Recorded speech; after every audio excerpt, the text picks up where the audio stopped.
All right, everyone, let's talk about one of the biggest headaches in the GSTR 9 annual return, the confusion between Table 8C and Table 13. Honestly, getting this wrong is probably one of the fastest ways to get a notice from the tax department.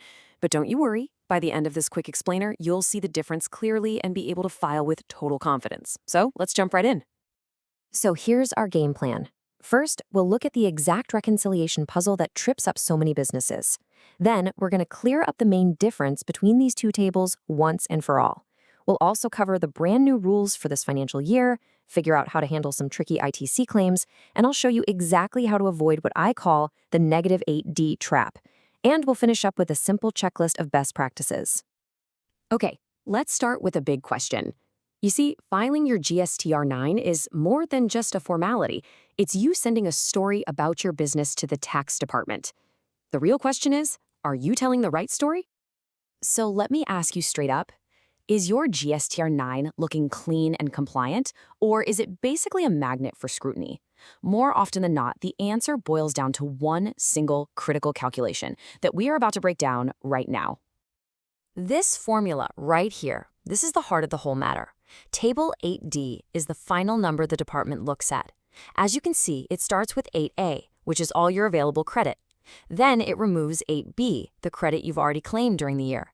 And then, and this is the key part, it subtracts 8C, the value you enter manually for last year's ITC claim this year. This means you have direct control over that final 8D number. And this is exactly what we need to avoid. A negative number in Table 8D is a huge red flag for the department.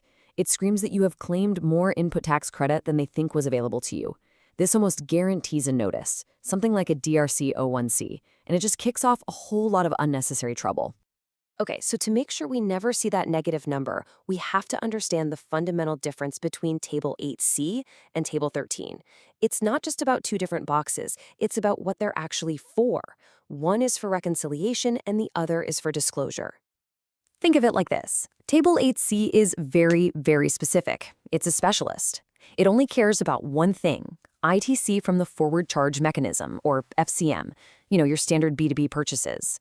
But Table 13, that's a huge basket. It's designed to capture everything, FCM, reverse charge, imports, the whole lot. So let's look closer at Table 8C. Its only job is reconciliation. It's built to capture just the ITC from your regular B2B purchases where your supplier charges GST. And specifically, it's for those invoices from the last financial year that you claimed in the April to October window of the current year. You enter this number manually, and its only purpose is to make that 8D formula balance out correctly. Now, compare that to Table 13. Its role is simple. Total disclosure.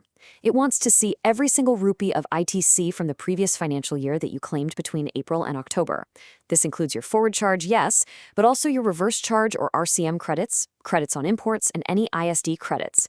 And super important, for FY 2024-25 onwards, this table is mandatory. This means the number in 8C is just one small piece of the total you report here. Okay, now this is critical. You can't just rely on what you did last year because the rules have changed. For the financial year 2024-25, there are some really significant updates that you absolutely have to know. This timeline puts everything in context. The financial year ends on March 31st. After that, you've got this window from April to October to claim any ITC you might have missed. Now, the absolute final deadline for this is November 30th. And your GSTR 9 itself is due by December 31st. That April to October period is the one that feeds the data into Tables 8C and 13.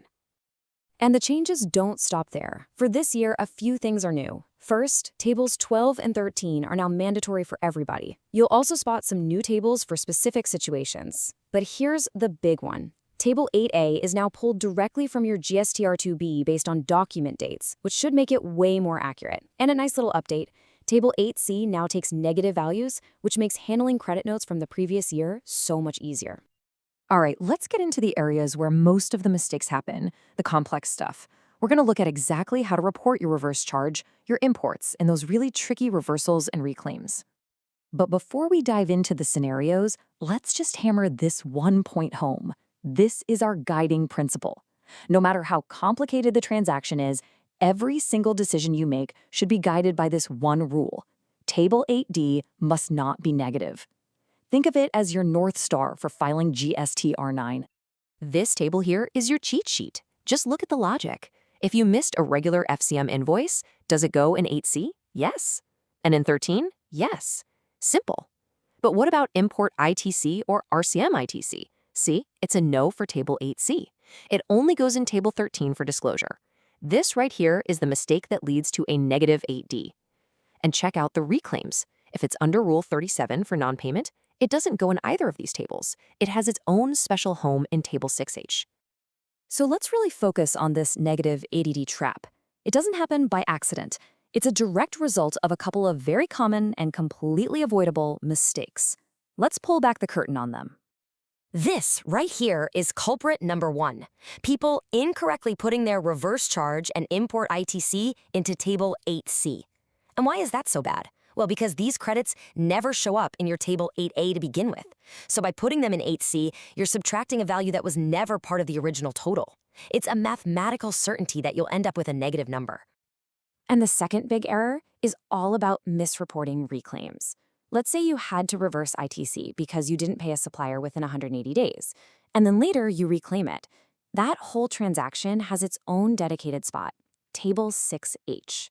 If you put it anywhere else, like 8C or 13, you're just going to mess up your entire reconciliation. Okay, we've seen the problems, we've seen the traps. Now let's talk about the solution. Here are some concrete, practical steps you can take to make sure your GSTR 9 is perfect. Just follow these steps. First, don't wait till the end of the year. Reconcile your GSTR 2B and 3B every single month. Second, keep separate trackers for your different ITC types. It'll make filling out 8C and 13 a breeze. Third, document every single reversal carefully. Fourth, always download the invoice details for Table 8A and check them. And here's a pro tip. Wait until after December 1st to file. That gives the system time to fully populate your Table 8A with October's data.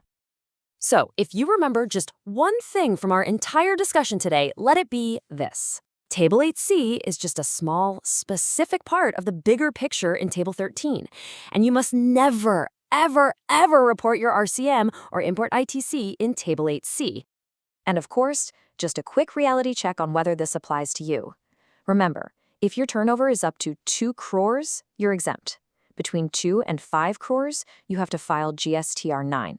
And if you're above 5 crores, you need to file both GSTR 9 and the 9C reconciliation statement. Let's finish with this thought. Your GSTR 9 is so much more than a form you have to fill. It's really a compliance scorecard. It's telling a story about your business to the tax authorities. And after today, you have all the tools to make sure it's telling the right one. So I'll leave you with this one question to think about. After everything we've discussed, what is the first change, big or small, that you're going to make in your reconciliation process? Maybe it's starting those monthly reconciliations or setting up that ITC tracker. Whatever it is, taking that first step is key. Thanks for joining me.